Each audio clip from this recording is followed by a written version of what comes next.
Hello students, welcome to our channel simply mathematical. आज की इस वीडियो में हम exercise 7.1 of 12th class math solve करेंगे।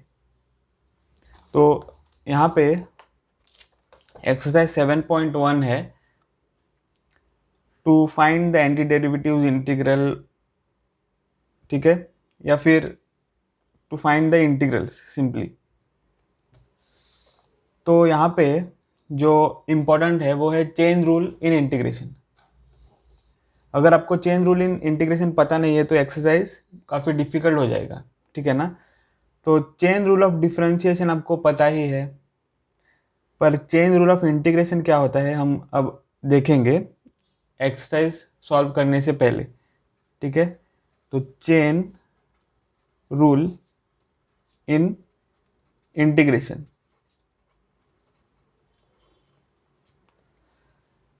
अब अगर आप चेन रूल इन डिफरेंशिएशन देखें तो वो क्या है। अगर आपके पास प्रॉब्लम है डेरिवेटिव ऑफ 2x + 5, ठीक है, तो आप क्या करते हैं, आप इसका डेरिवेटिव लेते हैं,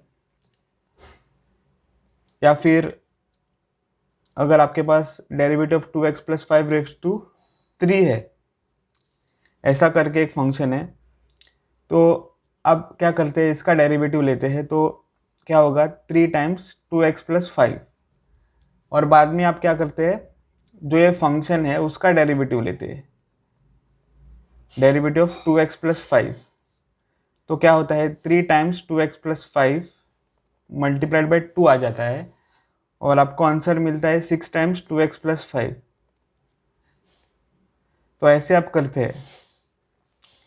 तो यहाँ पे आप पहले इसका डेरिवेटिव लेते हैं, जो कि फंक्शन जो एक और फंक्शन के अंदर है।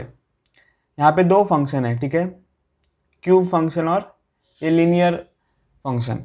तो पहले आप क्या करते हैं, इस क्यूब फंक्शन का डेरिवेटिव लेते हैं, तो 3 टाइम्स 2x + 5⁵2 आ जाएगा। यहाँ पे मैंने नहीं लिखा था, ठीक है, यहाँ पे 2 आ जाएगा।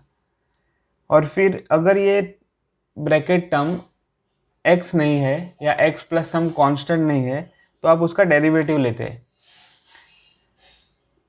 तो सिमिलरली आपको चेन रूल इन इंटीग्रेशन पता होना चाहिए। तो अगर आप चेन रूल इन इंटीग्रेशन देखें, तो अगर आपको इंटीग्रल ऑफ समझो ax + b⁵n dx देखना है, तो आप क्या करेंगे, देखो आपको इंटीग्रेशन ऑफ x⁵n dx पता है, वो क्या है x⁵n + 1 डिवाइडेड बाई n + 1 और प्लस कांस्टेंट वो हमेशा आता है, ठीक है। तो इंटीग्रेशन ऑफ x⁵n dx क्या होगा, x⁵n + 1 divided by n + 1 + c, ये फॉर्मूला आपको पता है। अब यहाँ पे जो फंक्शन है वो क्या है ax + b, ठीक है, एक लीनियर फंक्शन है यहाँ पे। तो इसका इंटीग्रल क्या होगा ax + b⁵n + 1 divided by n + 1 + c, ऐसे आ जाएगा, ठीक है। और जो इसका डेरिवेटिव है वो नीचे आ जाता है, तो डेरिवेटिव ऑफ ax + b, ये जो टर्म है वो एक्स्ट्रा है, ठीक है, ये जो है वो चेन रूल है। तो integration of ax + b⁵n dx is equal to ax + b⁵n + 1 divided by n + 1, और जो इसका डेरिवेटिव है वो आपको यहाँ पे लेना है। तो इसका मतलब है चेन रूल इन इंटीग्रेशन। अगर आपके पास integral of cos ax + b है, ठीक है, तो आपको पता है इंटीग्रेशन ऑफ cos क्या है, साइन, और ये फंक्शन जो है जो वो आपको वैसे का वैसा लिखना है, ठीक है ना। तो ax + b आ जाएगा, और फिर जो इसका डेरिवेटिव है वो आपको डिवाइड करना होगा, तो d/dx ऑफ ax + b करना होगा, प्लस c होगा यहाँ पे। तो sine ax + b divided by a आ जाएगा प्लस c। तो आप जब इंटीग्रेशन लेंगे तो इस फंक्शन का लेंगे, तो साइन ax + b आ जाएगा divided by derivative of ax + b यहाँ पे आ जाएगा। तो sine a x plus b divided by a यहाँ पे आ जाएगा प्लस सी। ठीक है, तो सिमिलरली अगर आपके पास एक फंक्शन है और उसका इंटीग्रेशन लेना है तो आपके पास integral of E raise to a x plus b है डी एक्स। तो इसका आप अगर इंटीग्रेशन लोगे तो आपको क्या मिलेगा, e raise to a x plus b divided by ये जो फंक्शन है उसका डेरिवेटिव आपको लेना है, तो derivative of A x plus b plus c ऐसे आ जाएगा। तो आपको आंसर मिल जाएगा e raise to a x plus b divided by a plus c. ठीक है, तो ये है चेन रूल इन इंटीग्रेशन। तो ये आपको पता होना चाहिए जब आप ये प्रॉब्लम सॉल्व करोगे। ठीक है, अब हम बढ़ते हैं प्रॉब्लम सॉल्व करने को। तो फाइंड एन एंटी डेरिवेटिव और integral of the following functions by the method of inspection. ठीक है, by the method of inspection का मतलब है आपको पहले क्या पता होना चाहिए, यहाँ पे आपको पता होना चाहिए कि ये जो फंक्शन है वो किसका डेरिवेटिव है। ठीक है, ये जो फंक्शन है साइन 2x वो किसका डेरिवेटिव है, तो वो आपको पता होना चाहिए। और अगर आप इस फंक्शन का इंटीग्रल लोगे तो वो जो फंक्शन है जिसका डेरिवेटिव ये फंक्शन है वो हो जाएगा इसका इंटीग्रल। तो अगर आप फर्स्ट प्रॉब्लम देखें यहाँ पे, तो वो क्या है, साइन 2x।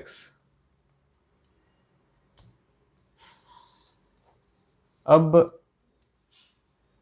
अगर आप एक फंक्शन ढूंढे जिसका डेरिवेटिव साइन 2x है तो वो क्या फंक्शन होगा, आप ट्रायल और एरर मेथड से फाइंड कर सकते हैं। तो अगर आप ये फंक्शन ले ले cos 2x,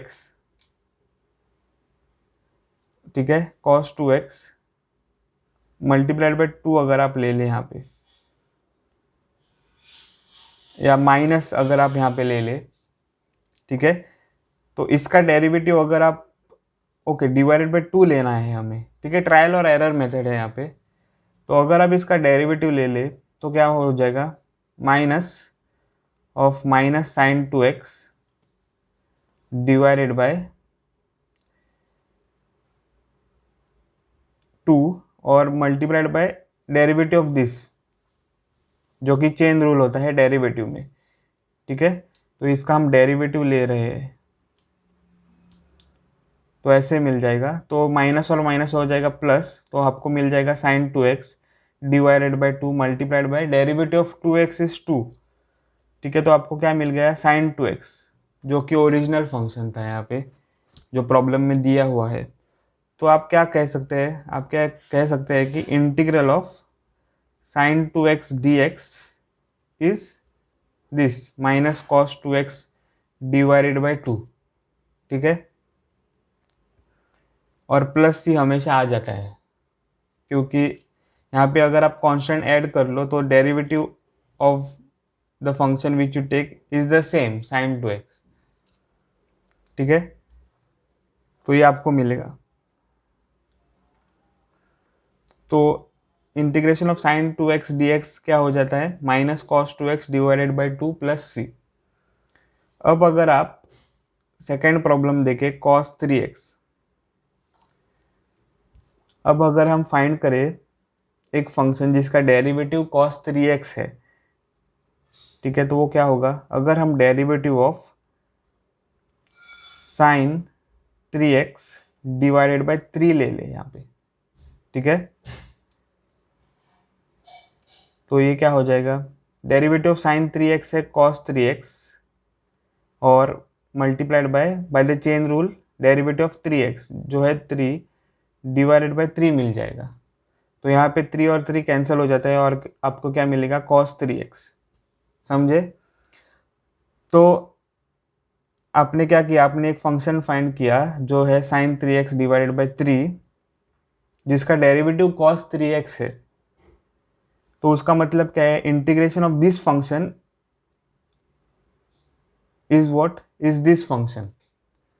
ठीक है, डेरिवेटिव ऑफ दिस फंक्शन अगर ये है तो integration of this function is this. तो इंटीग्रेशन ऑफ cos 3x क्या होगा, sin 3x divided by 3 plus c. ठीक है, तो ये था solution of the problem number 2। अब हम बढ़ेंगे प्रॉब्लम नंबर 3 की ओर। तो प्रॉब्लम नंबर 3 है e⁻²x। तो यहाँ पे हमें क्या करना है, यहाँ पे हमें एक फंक्शन फाइंड करना है जिसका डेरिवेटिव, सॉरी जिसका, हाँ डेरिवेटिव ये फंक्शन है। एक फंक्शन हमें फाइंड करना है जिसका डेरिवेटिव ये फंक्शन e⁻² है। तो अगर हम derivative of e⁻² divided by 2 ले लें यहाँ पे, तो क्या हो जाएगा। आपको पता है कि डेरिवेटिव ऑफ एक्सपोनेंशियल फंक्शन तो सेम होता है e⁻²x, पर यहाँ पे x नहीं है, यहाँ पे 2x है। तो इसका डेरिवेटिव हमें लेना पड़ेगा और वो क्या हो जाएगा 2, और डिवाइडेड बाई 2 यहाँ है, तो 2 और 2 कैंसिल हो जाएगा और आपको मिलेगा e⁻²x। तो आप क्या कह सकते हैं, derivative of this function is e⁻²x, तो integral of e⁻²x dx is equal to e⁻²x by 2 plus c. ठीक है, तो ऐसे आपको आ जाएगा सॉल्यूशन ऑफ थर्ड प्रॉब्लम। अब आप अगर फोर्थ प्रॉब्लम देखें यहाँ पे, तो फोर्थ प्रॉब्लम है ax plus B the whole square. अब हमें क्या फाइंड करना है, हमें एक फंक्शन फाइंड करना है जिसका डेरिवेटिव ये फंक्शन है। तो डेरिवेटिव ऑफ, अगर हम फंक्शन ले ले a⁻x plus b⁻³ divided by 3 multiplied by a। ठीक है, तो ऐसा अगर हम फंक्शन यहाँ पे ले ले तो क्या होगा, इसका आप अगर डेरिवेटिव देखो तो वो हो जाएगा 3 टाइम्स ax प्लस b⁻², और by the chain rule derivative of this function which is the inside function, तो वो है derivative of ax plus b divided by 3a।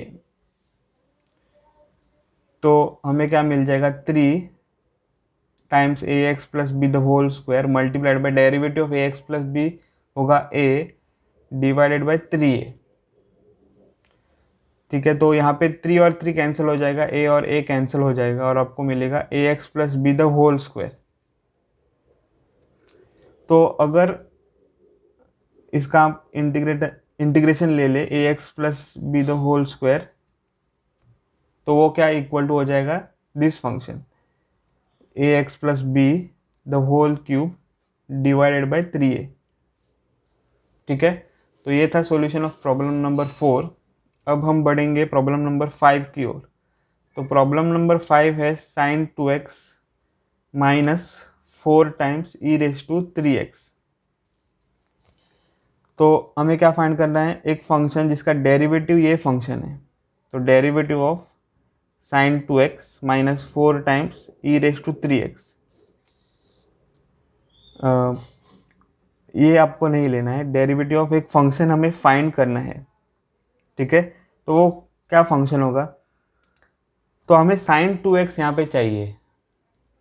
ठीक है, तो अगर हमको यहाँ पे sin 2x चाहिए तो हमें किसका डेरिवेटिव लेना पड़ेगा, minus cos 2x divided by 2 का, क्योंकि अगर आप इसका डेरिवेशन लेते हैं तो आपको मिलेगा माइनस साइन, तो माइनस माइनस प्लस हो जाएगा, 2x मिलेगा, और इसका चेन रूल आप लो तो मल्टीप्लाइड बाई 2 हो जाएगा और 2 और 2 कैंसिल होकर ये मिलेगा। ठीक है, और इस फंक्शन का अगर हम करस्पॉन्डिंग फंक्शन देखें जिसका डेरिवेटिव वो फंक्शन है, तो हमें क्या लेना होगा, minus 4 times e⁻3x divided by 3। ठीक है, देखेंगे अगर हमें ये जो फंक्शन है वो फिर से मिलता है या नहीं। तो अगर हम इसका डेरिवेटिव ले लें तो क्या मिलेगा, minus half multiplied by derivative of cos 2x is minus sin 2x multiplied by this function which is 2, और यहाँ पे minus derivative of this function which is 4/3 multiplied by derivative of E raise to 3x, वो होगा 3 times E raise to 3x। तो यहाँ पे क्या हो जाएगा, 2 और 2 कैंसिल हो जाएगा, माइनस और माइनस प्लस हो जाएगा, आपको मिलेगा साइन 2x माइनस 3 और 3 यहाँ पे कैंसिल हो जाएगा, आपको मिलेगा 4 times E raise to 3x। ठीक है, तो यहाँ पे हमें जो ओरिजिनल फंक्शन था वो मिल गया है। तो उसका मतलब integration of sine 2x minus 4 times E raise to 3x is equal to this function. तो minus cos 2x divided by 2 minus 4 times E raise to 3x divided by 3। ठीक है, तो ऐसे आपको पहला पार्ट, ठीक है, एक्सरसाइज का सॉल्व करना है। समझ में आया? अब हम बढ़ेंगे 6th प्रॉब्लम की ओर। तो यहाँ से आपको जेन्युइन इंटीग्रेशन करना होगा। ठीक है, तो 6th प्रॉब्लम क्या है, integration of 4 times E raise to 3x plus 1 dx। तो ये प्रॉब्लम है, तो देखते हैं ये कैसे सॉल्व करेंगे। इंटीग्रेशन आपको लेना है इस फंक्शन का। तो 6 integral of 4 times E raise to 3x plus 1 dx। तो अगर आप यहाँ पे इंटीग्रेशन ले इसका, तो कैसे लोगे आप? पहले तो आपको अलजेब्रा ऑफ इंटीग्रेशन यूज़ करना होगा। तो ये जो इंटीग्रल है उसको स्प्लिट करना होगा। तो integral of 4 times E raise to 3x dx plus integral of 1 dx मिल जाएगा। अब क्या करेंगे, अब ये जो कांस्टेंट है 4 वो हम बाहर लेंगे, तो 4 times integral of E raise to 3x dx मिल जाएगा प्लस इंटीग्रल ऑफ 1 dx। तो यहाँ पे हमें मिलेगा 4 times integral of E raise to 3x होता है ई रेस टू 3x, और बाय द चेन रूल जो डेरिवेटिव ऑफ ये फंक्शन है 3x, यहाँ पे तो फंक्शन x नहीं था, ठीक है, x नहीं है यहाँ पे, तो इसका हमें डेरिवेटिव लेकर डिवाइड करना है, वो होता है चेन रूल ऑफ इंटीग्रेशन। ये तो बहुत ही इंपॉर्टेंट है, ठीक है ना। अगर आप ये स्टेप मिस करते हो तो पूरा प्रॉब्लम रॉन्ग हो जाएगा। तो ई रेस टू 3x है यहाँ पे, और by chain rule in integration आप क्या करेंगे, इसका डेरिवेटिव लेना है आपको। तो derivative of this function 3x, ये मैं पहला प्रॉब्लम है इसलिए डेरिवेटिव लिख रहा हूँ। ठीक है, तो प्लस यहाँ पे क्या हो जाएगा, इंटीग्रेशन ऑफ 1 dx। आपको पता है integration of 1 dx is x, और प्लस सी हमेशा आ जाता है। ठीक है, तो आपको क्या मिलेगा, 4 times E raise to 3x divided by derivative of 3x होगा 3 प्लस x प्लस सी मिल जाएगा। ठीक है, तो आंसर होगा 4 times E raise to 3x divided by 3 plus x plus c, ये आपका आंसर होगा। तो 6th प्रॉब्लम हमने सॉल्व किया है। अब हम बढ़ते हैं 7th प्रॉब्लम की ओर। तो 7th प्रॉब्लम है X square, integration of x square multiplied by 1 minus 1 by X square dx। तो यहाँ पे हमें क्या करना है, यहाँ पे हमें पहले जो है वो ये जो एक्स स्क्वायर टर्म है उसे मल्टीप्लाई करना होगा ब्रैकेट में पहले। ठीक है, क्योंकि आप वैसे तो डायरेक्ट इंटीग्रेशन यहाँ पे नहीं ले सकते।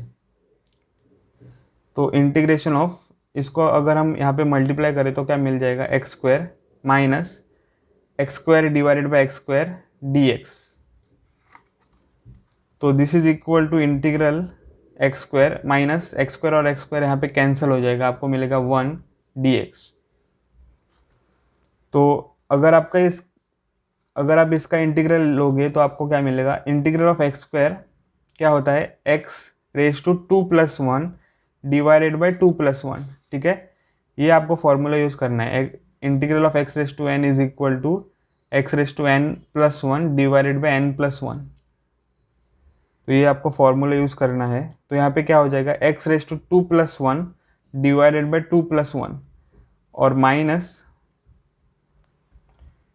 ये जो इंटीग्रल है ऑफ 1 dx आपको लेना है। ठीक है, तो आपको क्या मिल जाएगा, X raise to 3 divided by 3 minus integral of 1 क्या होता है, x, प्लस सी हमेशा आ जाता है। तो ये आपको आंसर मिल जाएगा 7th प्रॉब्लम का। तो 7th प्रॉब्लम हमने सॉल्व किया है। अब हम बढ़ते हैं 8th प्रॉब्लम की ओर। तो 8th प्रॉब्लम है integral of A X square plus B X plus C D x. तो यहाँ पे हमें ये जो इंटीग्रल है पहले स्प्लिट करना होगा ईच टर्म के लिए। तो integral of x square D x plus integral of B X D x plus integral of C D x. तो अब हम क्या करेंगे, ये जो कांस्टेंट है वो हम बाहर लेंगे। तो a times integral of x square D x plus ये जो कांस्टेंट है वो हम बाहर लेंगे, तो integral of x D x, और प्लस ये जो कांस्टेंट है वो हम बाहर लेंगे, इंटीग्रल ऑफ 1 डी एक्स, ऐसे मिल जाएगा। अब हमको क्या मिल जाएगा, a times integral of x square क्या होता है, x raise to 2 + 1 divided by 2 + 1, फिर plus b integral of x हमें क्या मिल जाएगा, x raise to 1 + 1 divided by 1 + 1, plus c integral of 1 क्या मिल जाएगा, एक्स, और प्लस कांस्टेंट। तो यहाँ पे कांस्टेंट सी ऑलरेडी है तो हम दूसरा कांस्टेंट लेंगे, ठीक है, डी। तो हमें क्या मिल जाएगा, a times x raise to 3 divided by 3 plus b times x raise to 2 divided by 2 plus c x plus d. तो ये आंसर होगा प्रॉब्लम नंबर 8 का, ठीक है। तो प्रॉब्लम नंबर 8 हमने सॉल्व कर दिया है। अब हम बढ़ेंगे प्रॉब्लम नंबर 9 की ओर। तो प्रॉब्लम नंबर 9 है integral of 2x square plus E raise to X D x. तो इसका अगर हम इंटीग्रल लेना है तो हम क्या करेंगे, ये जो इंटीग्रल है वो दोनों टर्म को स्प्लिट करेंगे। तो integral of 2x square D x plus integral of e x D x, ऐसे मिल जाएगा। तो ये क्या होगा, ये जो 2 है वो बाहर आ जाएगा, integral of x square D x plus integral of E raise to X D x. तो हमें क्या मिल जाएगा, 2 times integral of x square होगा एक्स क्यूब डिवाइडेड बाई 3। अब हम डायरेक्टली लिख सकते हैं क्योंकि हमने काफ़ी integral X raise to power some power के लिए हुए हैं, तो हम डायरेक्टली लिख सकते हैं 2 times x raise to 3 divided by 3 plus integral of e x क्या होगा, e raise to x plus constant आ जाएगा सी। तो आपको क्या मिलेगा, 2 times x raise to 3 divided by 3 plus E raise to x plus c, ठीक है। ये था problem solution of the problem number 9। अब हम बढ़ेंगे प्रॉब्लम नंबर 10 की ओर। तो अगर हम प्रॉब्लम नंबर 10 देखें तो यहाँ पे है integral of root of X minus 1 by root of X the whole square D x. तो आपको अगर इसका इंटीग्रल लेना है तो आप क्या करोगे, इंटीग्रल ऑफ, यहाँ पे आपको फॉर्मूला यूज़ करना होगा a minus B the whole square. तो फॉर्मूला है a square minus 2a multiplied by b plus B square, ठीक है। तो ऐसे आ जाएगा dx। तो integral of root of x square होगा x minus root of X cancel हो जाएगा, आपको मिलेगा 2 प्लस 1 बाय स्क्वायर और रूट यहाँ पे कैंसिल हो जाएगा, आपको मिलेगा x dx। तो अगर आप इसका इंटीग्रेशन लोगे तो आपको क्या मिल जाएगा, x square divided by 2 minus integral of, step wise हमें करना है, ठीक है ना। तो integral of x D x minus integral of 2 d x plus integral of 1 by x D x, ऐसे मिल जाएगा। तो this is equal to integral of x होगा x square divided by 2 minus, आप फिर से एक स्टेप मिसिंग है यहाँ पे। तो integral of x D x minus ये जो कांस्टेंट है वो हम बाहर ले सकते हैं, तो इंटीग्रल ऑफ 1 डी एक्स मिलेगा plus integral of 1 by x D X मिलेगा। तो यहाँ पे क्या हो जाएगा, इंटीग्रल ऑफ एक्स होगा x square divided by 2 minus 2 times integral of 1 is X plus अब ये अगर आप इंटीग्रल देखोगे तो यहाँ पे है इंटीग्रल ऑफ 1/x, तो आपको फॉर्मूला पता होना चाहिए। यहाँ पे फॉर्मूला है log of mod of x, ठीक है, प्लस c। तो ये आंसर होगा प्रॉब्लम नंबर 10 का। अब हम बढ़ेंगे प्रॉब्लम नंबर 11 की ओर।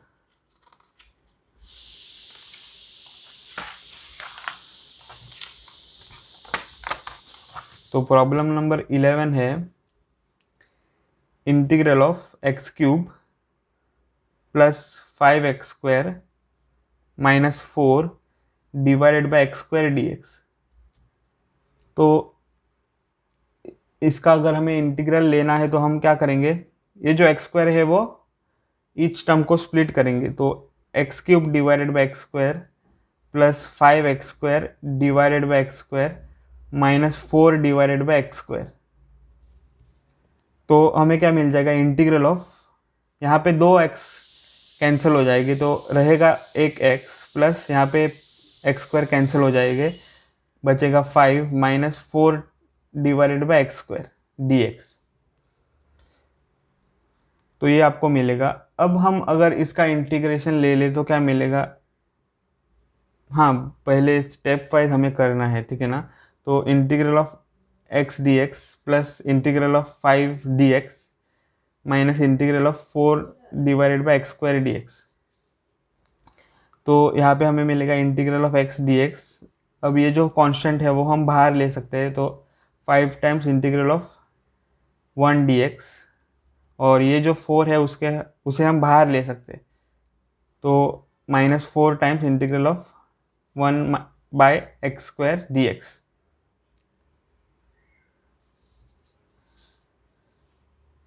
तो अगर आप इसका इंटीग्रेशन लोगे तो आपको क्या मिलेगा, x² divided by 2 plus 5 times integration of 1 is x minus 4 times, ये जो इंटीग्रल है उसको हमें ठीक से सिंप्लीफाई करना होगा। तो इंटीग्रल ऑफ ये जो टर्म है 1/x² वो आप कैसे लिख सकते हो, x⁻⁻² dx। तो क्या मिल जाएगा, x² divided by 2 plus 5x minus 4 times integral of, integral नहीं, आप अब इसे इंटीग्रेशन कर सकते हो।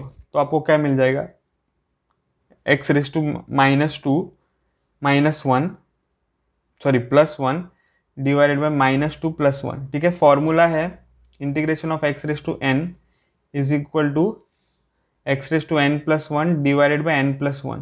तो n यहाँ पे इंटीजर होता है यार, रियल नंबर। तो यहाँ पे क्या हो जाएगा, x⁻² जो n है प्लस 1 डिवाइडेड बाय -2 प्लस 1 ऐसे मिल जाएगा प्लस c। तो ये होगा x² divided by 2 plus 5x minus 4 times x⁻1 divided by -1 plus c। तो आपको मिल जाएगा x² divided by 2 plus 5x, ये माइनस और माइनस प्लस हो जाएगा, 4 टाइम्स x⁻1 प्लस c ऐसे हमें मिल जाएगा। तो अगर हम ये सिंप्लीफाई करें तो हमें क्या मिलेगा, x² divided by 2 plus 5x plus 4/x, ये जो x इनवर्स है हम क्या लिख सकते हैं 1/x, तो ये क्या हो जाएगा 4 टाइम्स 1/x, तो 4/x प्लस c। तो ये था सॉल्यूशन ऑफ प्रॉब्लम नंबर 11, ठीक है। तो अब हम बढ़ेंगे प्रॉब्लम नंबर 12 की ओर। तो प्रॉब्लम नंबर 12 है integration of x³ plus 3x plus 4 divided by √x dx। तो इस प्रॉब्लम नंबर 12 को अगर आप देखें तो यहाँ पे जो डिनोमिनेटर है वो क्या है, √x। तो √x आप कैसे लिख सकते हैं, फ्रैक्शनल पावर में आप लिख सकते हैं, और वो है x⁻²। तो integral of x³ plus 3x plus 4 divided by x⁻², dx, ये आपको मिल जाएगा। अब आप ये क्या कर सकते हो, integral of X cube divided by X raise to half, ठीक है, न्यूमरेटर स्प्लिट कर सकते हो, plus 3x divided by X raise to half plus 4/x⁻² dx। तो अगर आप इसे सिंप्लीफाई करो तो क्या मिल जाएगा, x⁻³ माइनस हाफ, तो वो होगा x⁵ प्लस 3 टाइम्स, ये क्या हो जाएगा, x डिवाइडेड बाई x⁻², तो वो हो जाएगा x⁻1 माइनस हाफ, जो कि x⁻½ होगा, प्लस ये होगा 4 टाइम्स x⁻⁻½ dx।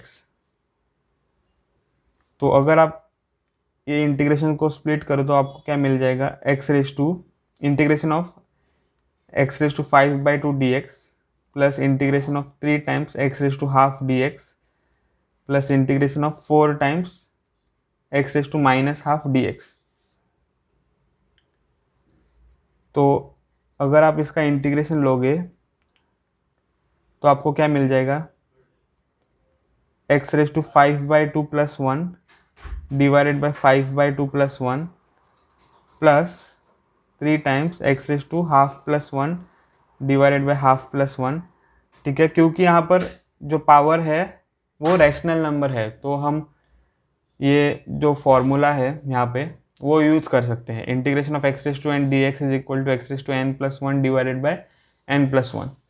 तो वो फॉर्मूला मैं यहाँ पे यूज़ कर रहा हूँ, plus 4 times x⁻² minus half plus 1 divided by minus half plus 1 plus c, ऐसे आ जाएगा। तो अगर हम इसको सिंप्लीफाई करें, ठीक है, नेक्स्ट पेज पर हम करते हैं, तो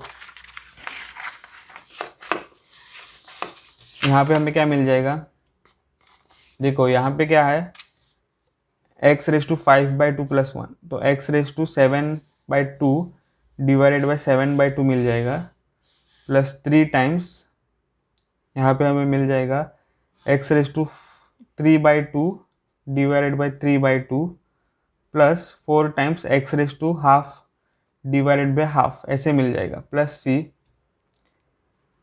अब अगर इस टर्म को हम देखें तो हमें मिल जाएगा 2/7 multiplied by x⁻7/2 plus 2/3 multiplied by 3 है यहाँ पे x⁻3/2 प्लस ये जो हाफ है वो रेसिप्रोकल होकर 2 बन जाएगा multiplied by 4 x⁻½ plus c, ऐसे मिलेगा।